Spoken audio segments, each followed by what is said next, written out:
Hablemos claro, Nicolás Lucar. ¿Qué diablos importa la imagen de los políticos cuando lo que está en juego es la vida de la gente? La gente que está en el gobierno, quien tiene que tomar las decisiones en el Perú, tiene que entender de que estamos en guerra. Es la guerra, entre otras, porque acá tenemos también contra la corrupción, contra la ineficiencia, pero tenemos una guerra contra el coronavirus que nos amenaza nuevamente con el inicio de una segunda ola. Llámelo como quiera, doctora Macetti. Nueva ola, rebrote, dele la definición que quiera.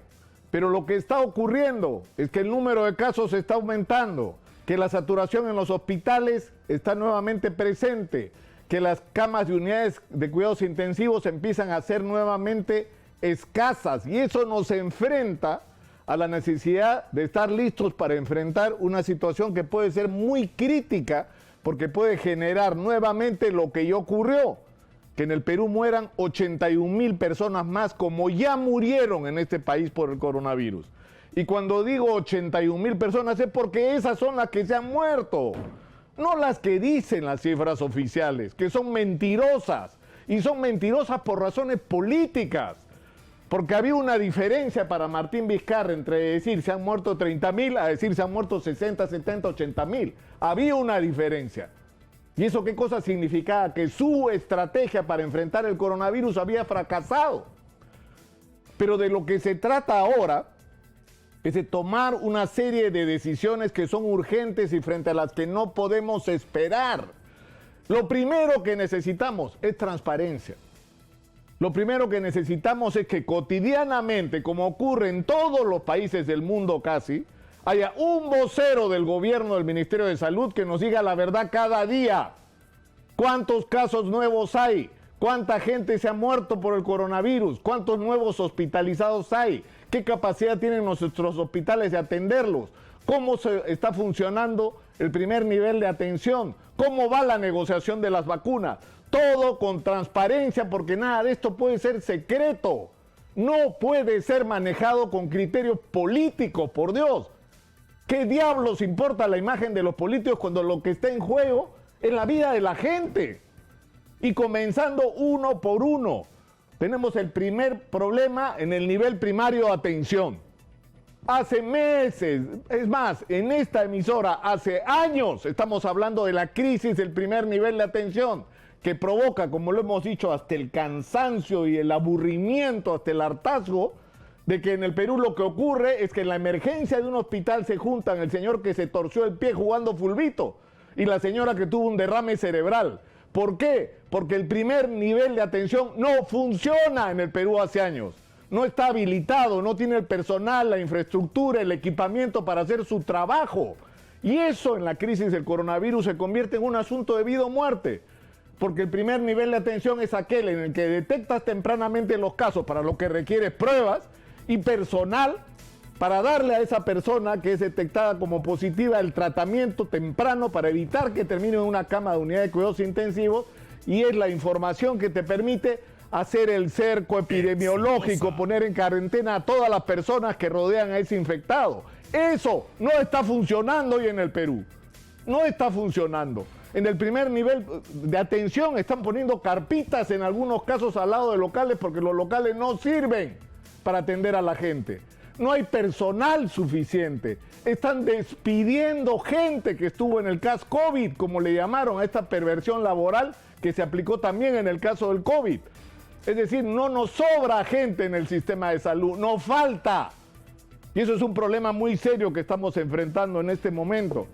Y necesitamos también información y respuestas con respecto a nuestra situación en relación a las camas de unidades de cuidados intensivos y al abastecimiento de oxígeno. Es decir, no podemos exponernos a que se repita la historia de que cuando se desaten los casos y venga la saturación, nosotros estemos preparados para enfrentarla. Y por eso es tan importante trabajar el nivel primario de atención y, en segundo lugar, tener los hospitales preparados adecuadamente para atender la ola de personas que van a requerir atención. Pero en tercer lugar, tenemos el tema de las vacunas. La vacuna es un instrumento extraordinario. La gente del Comando Vacuna salió acá en Exitosa a dar el llamado de auxilio, que no estábamos haciendo lo que se tenía que hacer, que el gobierno no estaba haciendo lo que tenía que hacer, que había que firmar contratos, que íbamos a perder el tren, que íbamos a perder la oportunidad, que esas vacunas que eran para nosotros iban a terminar en manos de otros países porque la producción es limitada, no es infinita, se acaba. Y la situación en la que estamos puestos hoy es que primero no tenemos ninguna información transparente. El Ministerio de Salud, ni la Cancillería, ni el gobierno nos dicen nada confiable o claro sobre qué es lo que está pasando, con quién se está negociando, en qué punto exactamente estamos y cuándo es previsible que tengamos las vacunas. Pero en segundo lugar, estamos enfrentados a un problema real, como lo advirtieron acá también los miembros del Comando Vacuna. ¿Qué cosa fue lo que dijeron? En el momento que firmemos el contrato, nuestro problema va a ser de stock. Es decir, tenemos un contrato firmado, pero ¿qué garantía tenemos que nos entreguen vacunas cuando estas ya fueron vendidas a otros países? Y eso supone ponernos en la cola y empezar a recibir vacunas probablemente en julio. La única salida es incorporar en esta negociación no solo a los laboratorios, sino a países que han comprado en exceso. Y se dijo acá que eso había ocurrido en Canadá, que eso había ocurrido en Israel, y que hay que negociar con estos países para ver las posibilidades de un acuerdo. ¿Y ese acuerdo en qué consistiría? Que esas vacunas que ellos ya compraron, esos países autoricen a que los laboratorios nos los entreguen de inmediato. Porque si no hacemos eso, no vamos a tener vacunas sino hasta junio o julio del próximo año, o de este año, perdón. Esa es la situación real en la que estamos. Pero tiene que haber una reacción por parte del gobierno frente a esta situación. Tiene que acabarse de una vez por todas el palabreo, el manejo político de información, que es un patrimonio de todos los peruanos porque tiene que ver directamente con sus propias vidas y con su salud. Y tiene que haber absoluta transparencia precisamente por eso. Y finalmente hay que acabar con el vergonzoso latrocinio que ha ocurrido en relación a las adquisiciones. Y uno de los problemas, aunque parezca mentira, que hay que resolver, y frente al que advirtió desde un comienzo la Defensoría del Pueblo, es el tema de las mascarillas.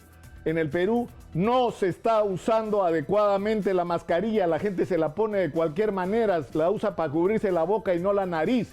Y así se está contagiando y está contagiando en el caso de que esté infectado. Pero en segundo lugar, se está usando mascarillas que así estén bien puestas, no dan ninguna garantía de que sean eficientes. No hay ninguna garantía de que te protejan a ti y en el caso que tú estés infectado, protejan al resto que está a tu alrededor. Y eso significa la necesidad de una intervención con respecto a este tema. Por eso la iniciativa de la Defensoría resultaba sensata, que el Estado compre centralizadamente las mascarillas adecuadas a los mejores precios, de la mejor calidad y con garantía de transparencia de que no va a haber corrupción y que esas mascarillas se distribuyan. Insisto, no es solamente un problema de corrupción. Tiene que ver directamente con que la mascarilla que se ponga la gente en la cara realmente le sirva para proteger, si no sea una incomodidad o un adorno. Eso tiene que cambiar y el gobierno tiene que recibir el mensaje. Estamos en la cuenta regresiva. Esto es una guerra, señor presidente, y necesitamos todos comportarnos a la altura de las circunstancias. Hablemos claro, Nicolás Lucar.